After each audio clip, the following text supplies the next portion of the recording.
औज़ुबिल्लाहिमिनश्शैतानिर्रजीम बिस्मिल्लाहिर्रहमानिर्रहीम रब्बिश इश्रह ली सदरी वयस्सिर ली अमरी वहलुल उक़दतम मिन लिसानी यफ़क़हू क़ौली।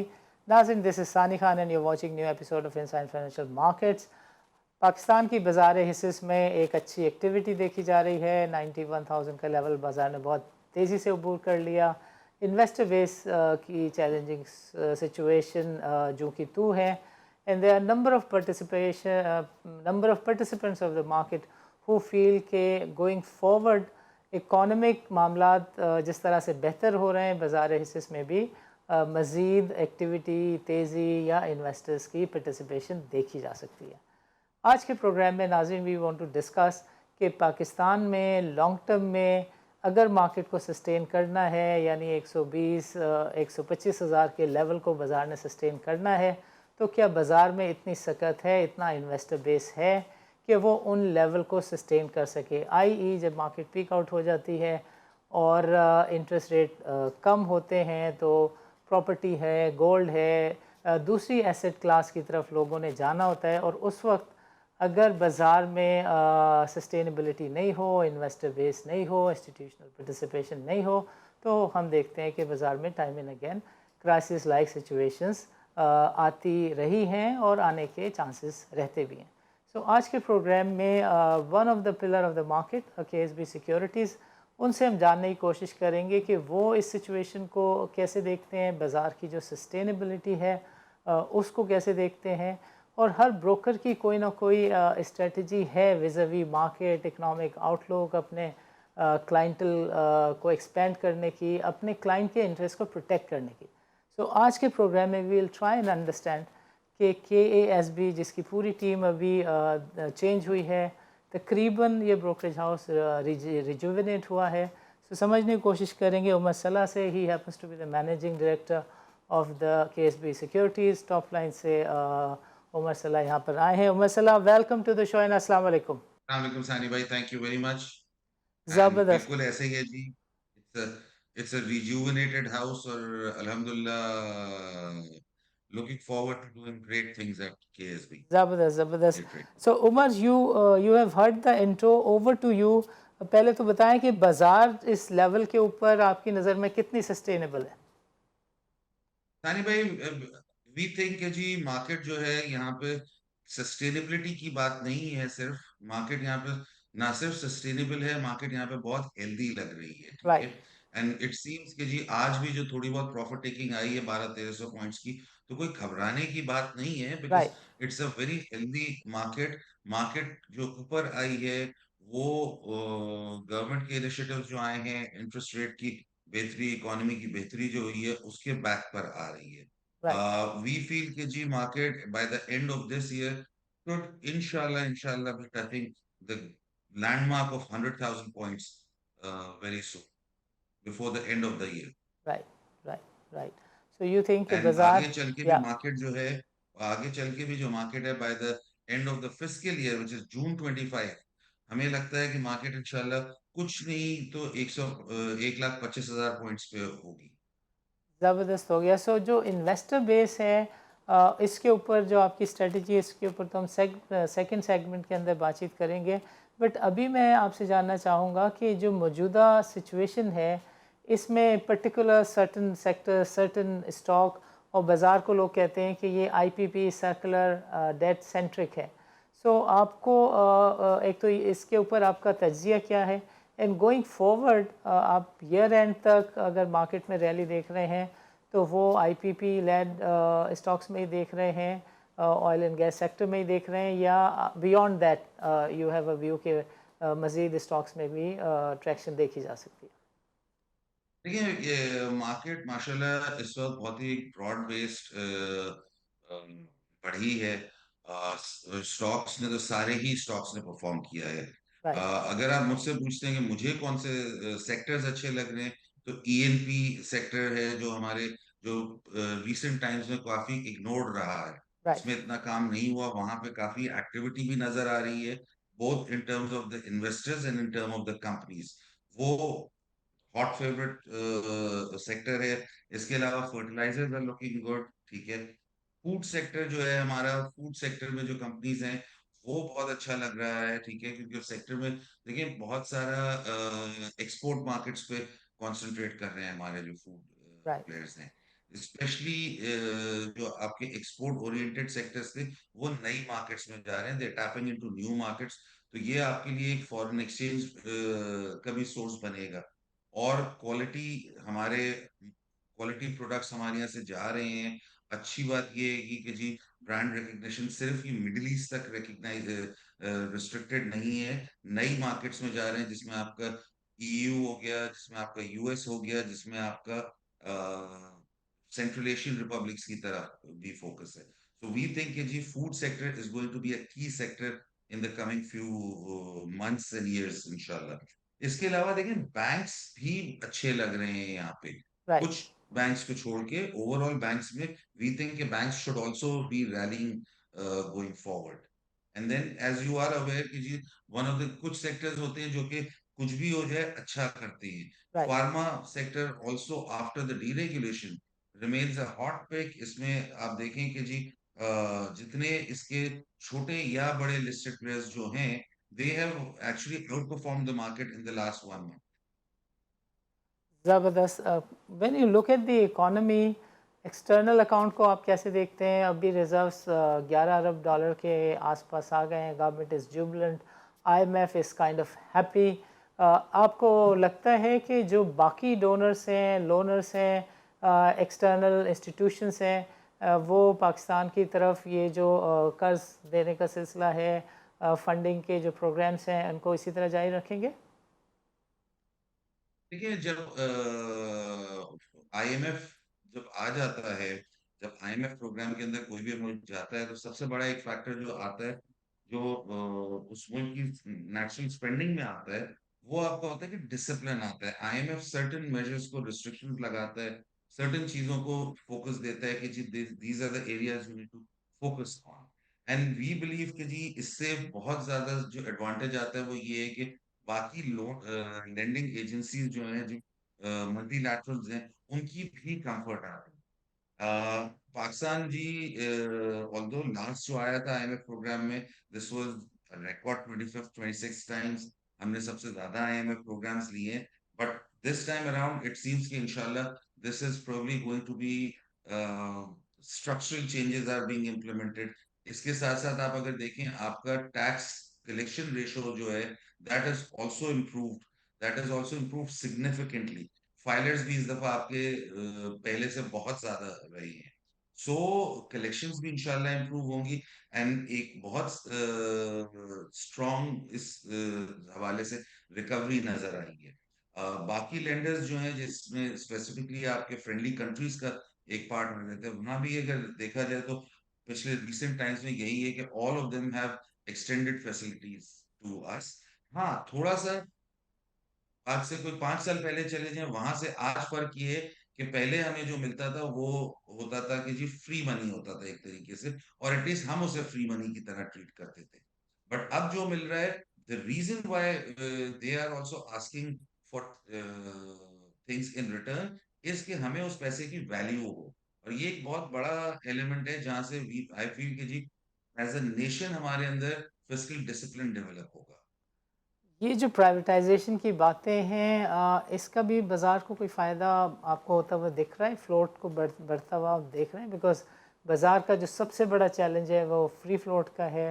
पीआईए की ट्रांजैक्शन के ऊपर एवरीवन हैज़ हर्ड कि सिर्फ एक ही एंटिटी है जिसने फाइनली क्या कहते हैं ऑफर प्लेस की है। So how do you look at all this process of privatisation? देखिए मैं सबसे पहले आपको प्राइवेटाइजेशन पे, अगर आप पीआईए की स्पेसिफिकली बात कर लेते हैं, क्योंकि मेरा एक्सपीरियंस प्राइवेटाइजेशन में बहुत रहा है। अगर आप देखें कि जी प्राइवेटाइजेशन पीआईए की हमारा इसके लिए एक बहुत बड़ा इशू बना रहा है हालिया सालों में, पिछले 20 साल में, ठीक है। बट और हम हमेशा जब बात करते हैं हम कहते हैं जी 20 साल से पीआईए को हम प्राइवेटाइज नहीं कर पाए। बट अगर साथ देखा जाए तो हमारे पड़ोसी मुल्क में इंडिया में भी एयर इंडिया को प्राइवेटाइज करने में उनको भी 15 साल लगे थे, राइट। ठीक है। जब एयर इंडिया की प्राइवेटाइजेशन हुई थी उस वक्त उनकी यहाँ भी एक से दो ही कंटेंडर्स थे जो कि बिड कर रहे थे। राइट, तो इस लिहाज से इट्स नॉट डिस्करेजिंग नहीं है, it's a very encouraging news कि जी पीआईए की प्राइवेटाइजेशन फाइनली होने जा रही है। एंड अगर ये प्राइवेटाइजेशन हो जाती है तो ना सिर्फ हमारे एक्सचेकर को इसका फायदा है। जब प्राइवेट पार्टी आती है तो जी प्राइवेट एनी इन्वेस्टर उसका मेन मेजर होता है कि जी रिटर्न्स क्या बनाते हैं। राइट, एंड जिस हाल में इस वक्त पीआईए है, जो हालिया सालों में, उससे ये नजर आता है कि जी once they are private sector is involve, they will definitely bring in the efficiencies. Borrowing कम होगी, इक्विटी बेस बढ़ेगी। इक्विटी बेस बढ़ने के दो तरीके होते हैं, या तो शेयर और इशू कर दे कंपनी, या राइट, कंपनी अपनी कमाई से अपनी अर्निंग्स को रिकॉर्ड करे। सो राइट, वो आई बिलीव कि जी इस दफा बहुत सॉलिड रीजन है कि कंपनी जो है अपने परफॉर्मेंस से, फाइनेंशियल परफॉर्मेंस से, जो एक लॉस, एक खसारा हमारा खड़ा हुआ था पीआईए में, उसको कम करना शुरू करेगी। सो गोइंग फॉरवर्ड जी, अगर ये इंशाल्लाह प्राइवेटाइजेशन हो जाती है, so that is actually a very good news for Pakistan, not just from the companies perspective but because of that कि जी आपके और इन्वेस्टर्स का और जो प्राइवेटाइजेशन लिस्ट है गवर्नमेंट ऑफ पाकिस्तान की, उस पर और एक्टिविटी नजर आएगी। right. So everywhere the talk is, the word on the street about the stock market is investor confidence, investor base, and now there is a question about the hurdles faced by the investors. You have a view on that कि जो investor है who want to invest into the capital market, who want to open an account, are there any hurdles in your view? देखिए, हमारे यहाँ जो account opening process है पाकिस्तान में, वो काफी एफिशिएंट है।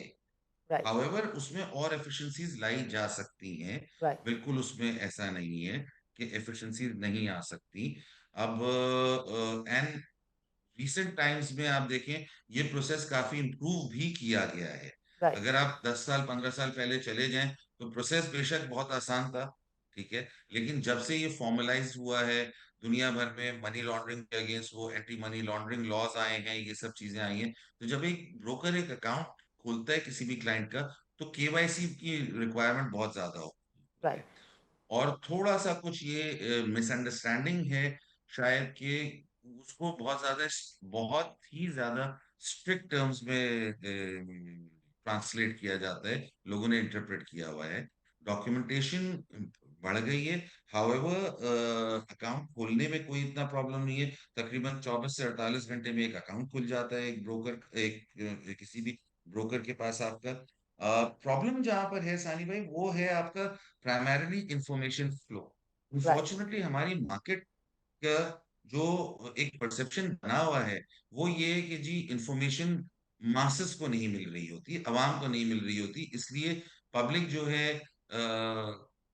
डायरेक्टली सुनी सुनाई बातों पे, दोस्तों से, अपने ब्रोकर से ये चीज को वो कर रहे होते हैं कि जी क्या चीज, जिसे एक बड़े हमारी मार्केट में कहा जाता है ना कि कॉल आती है कि जी क्या लेना है, right, right, मार्केट में क्या लेना है। तो वो जो माइंडसेट है उससे निकलना चाहिए। हमारी मार्केट में बहुत पोटेंशियल है जी। प्रोसेस काफी आसान हो गया है पहले से, लोगों के एंट्री का। बस अब काम जो करना है प्राइमरीली वो न्यूज़ फ्लो पे मार्केट के, और उसके लिए बहुत जरूरी है कि अच्छी रिसर्च प्रोवाइड की जाए। right, right. रिसर्च पे हमारा भी फोकस है, और भी हाउसेज हैं आप जानते हैं जिनका के फोकस Yeah. है रिसर्च पे, और मेहनत हो रही है। तो इंशाल्लाह मुझे पूरी उम्मीद है कि ये जो मेरे पीछे आप देख रहे हैं कि 1 मिलियन इन्वेस्टर्स का हमारा टारगेट है, Right, right. ये इंशाल्लाह बहुत जल्दी पूरा होगा। ज़बरदस्त, we are with you on that. वक्त हुआ जाता है एक छोटे से वक्फे का। वक्फे के बाद उमर सलाह से समझने की कोशिश करेंगे कि न्यू लिस्टिंग इशूअर्स को बाज़ार में लाने के लिए इनका जो ब्रोकरेज हाउस है वो क्या कर रहा है, और ये जो 1 मिलियन इन्वेस्टर बेस का जो टारगेट है, स्लोगन है, इसके पीछे क्या सोच कार फरमा है। नाज़रीन, don't go nowhere, let's meet after a short break.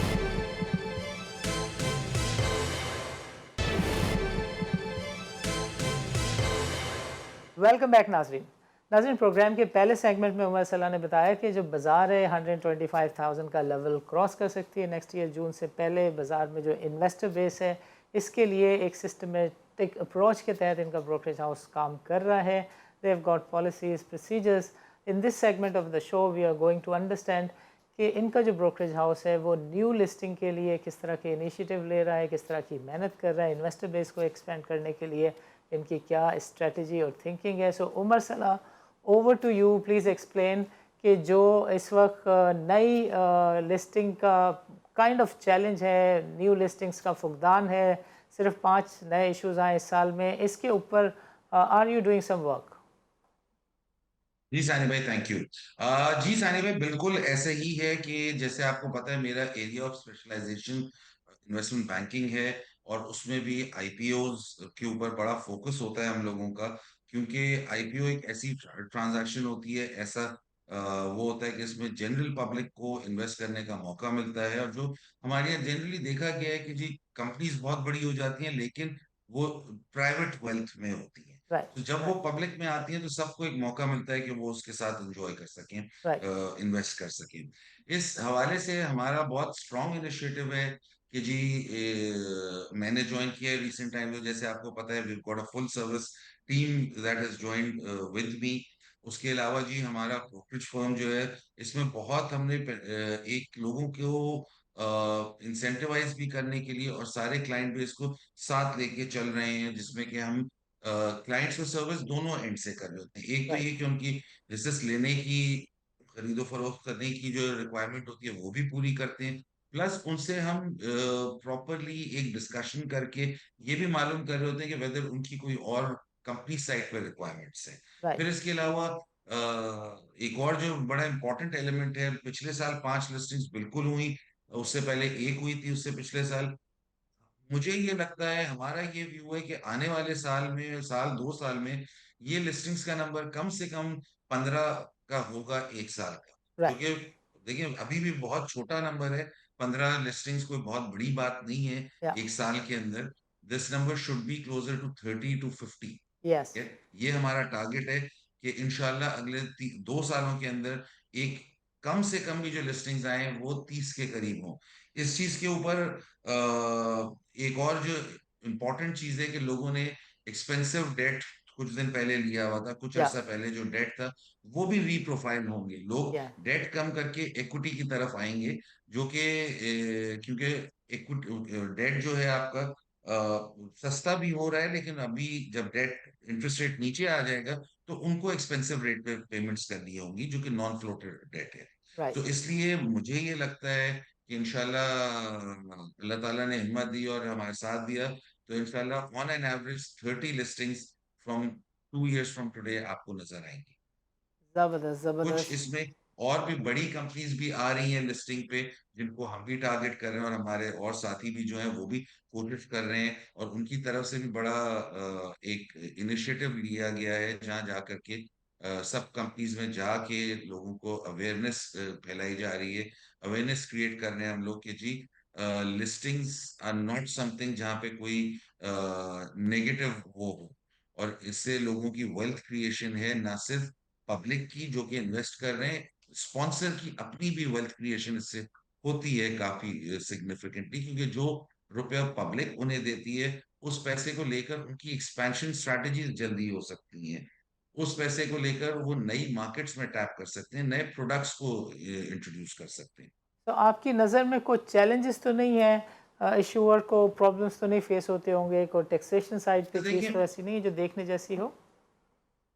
देखिए इसमें काफी प्रोसेसेस पहले लंबे होते थे। जो एक लिस्टिंग का प्रोसेस था, एक कंपनी जब आती थी उसको बहुत अरसा लगता था कि जी पहले हाउ द प्रोसेस वाज कि जी पहले पीएसएक्स उसे वेट करता था, रेगुलेट करता था, एक क्वालिटी डॉक्यूमेंट पे लाते थे, फिर जब उनका अप्रूवल आ जाता था उसके बाद एससीसीपी जाया जाता था। इसमें प्रॉब्लम ये होता था कि जी अगर फॉर एग्जांपल कोई आया, उसमें 3 महीने लग गए पीएसएक्स को, फिर 3 महीने लग गए एससीसीपी को, तो उस जमाने में एक कानून होता था कि जो फाइनेंशियल प्रोस्पेक्टस में जाते हैं वो 6 माह से पुराने नहीं होने चाहिए। राइट. तो ये एक टाइमलाइन का एक बड़ा प्रॉब्लम आता था। इसको लास्ट रिसेंट टाइम्स में चेंज किया है पीएसएक्स ने और एससीसीपी ने, और इसको एक तो ये 6 माह के टाइम को 8 माह पे ले आए, जिससे काफी कन्वीनियंस बढ़ गई है। दूसरा बहुत इंपॉर्टेंट मेजर जो दो लिए गए हैं वो ये है कि जी एक तो छह हफ्ते की रिक्वायरमेंट अपने ऊपर इन्होंने लगाई है कि विद इन 6 वीक्स दोनों रेगुलेटर्स को अप्रूवल देना है। ज़बरदस्त। ठीक है।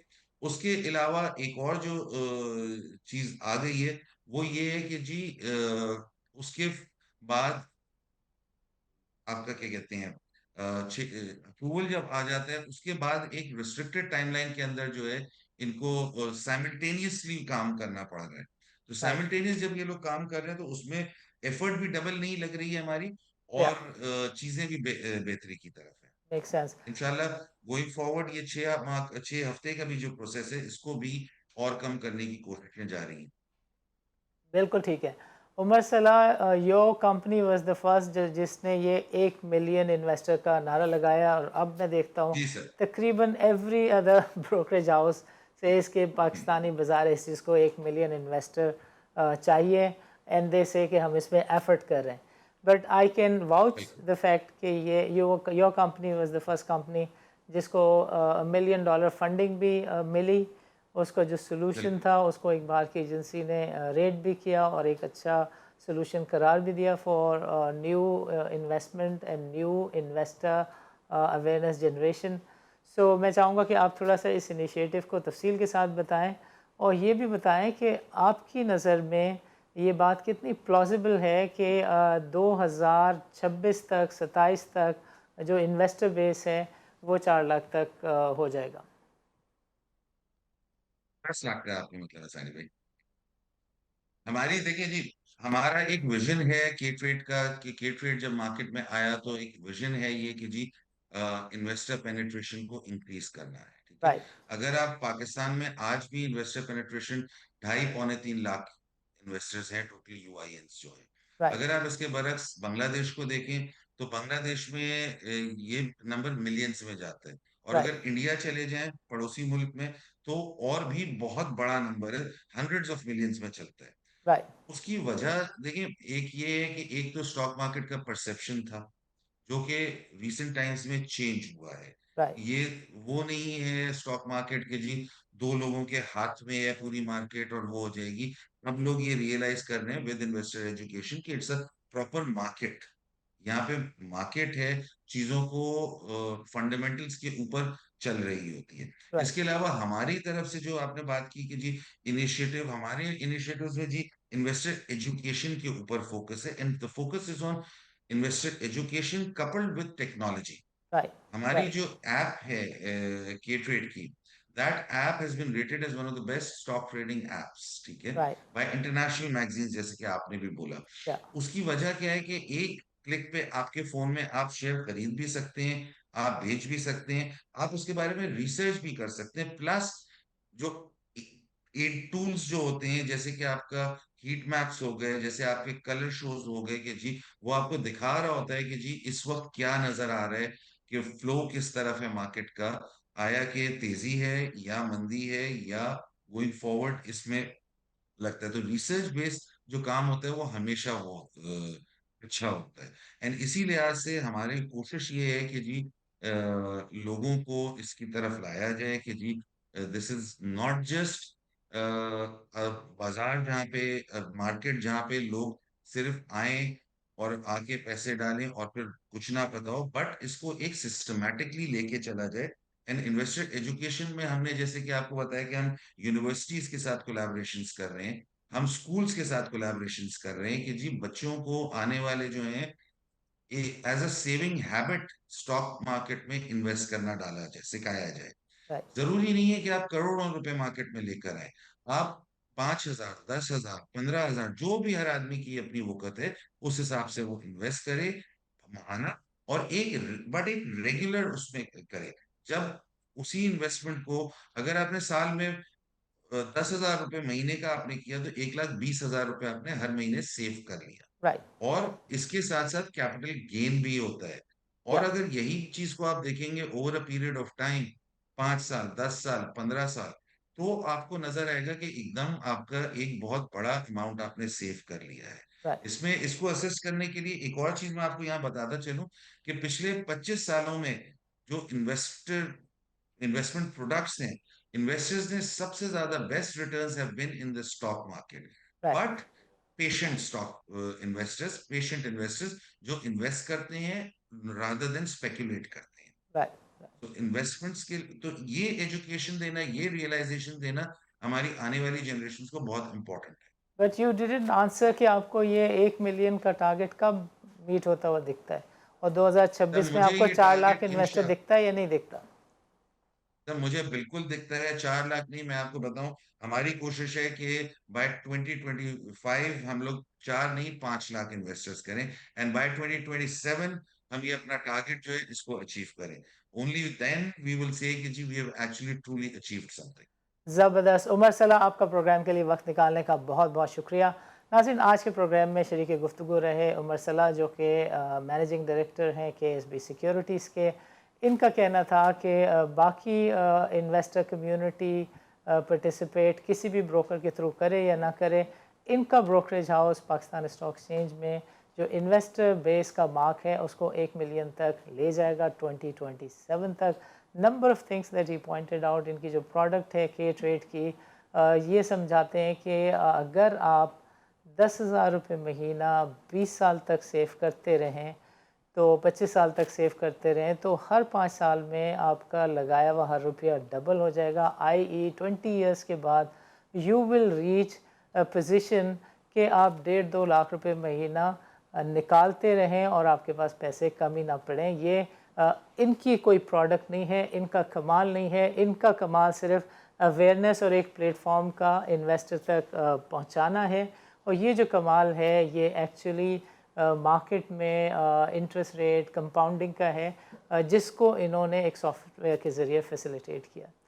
इन्होंने फर्दर हमें बताया कि बाज़ार जो है वो जून 2025 तक 125,000 का लेवल क्रॉस कर सकती है। This is something that every brokers keep telling and keep repeating from time to time.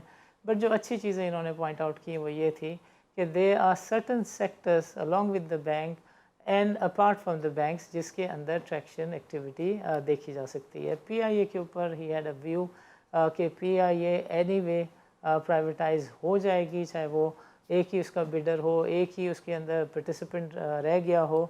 He was of the opinion कि PIA के प्राइवेटाइजेशन के बाद जो PIA है उसकी कारकर्दगी भी बेहतर हो जाएगी, और जो SOE का बर्डन है, नॉन परफॉर्मिंग SOE का बर्डन PSX के ऊपर, वो भी किसी हद तक सेटल हो जाएगा। बिकॉज सर्कुलर डेट को मोहम्मद अली ने बहुत अच्छे तरीके से हैंडल किया है, and going forward non performing SOEs अगर प्राइवेटाइज हो जाते हैं तो फिर इन्वेस्टर का जो कॉन्फिडेंस है वो बाज़ार एसेस में बढ़ जाएगा। आखिरी चीज़ जो इन्होंने बताई वो ये थी कि इशूअर के फ्रंट के ऊपर number of brokers are working.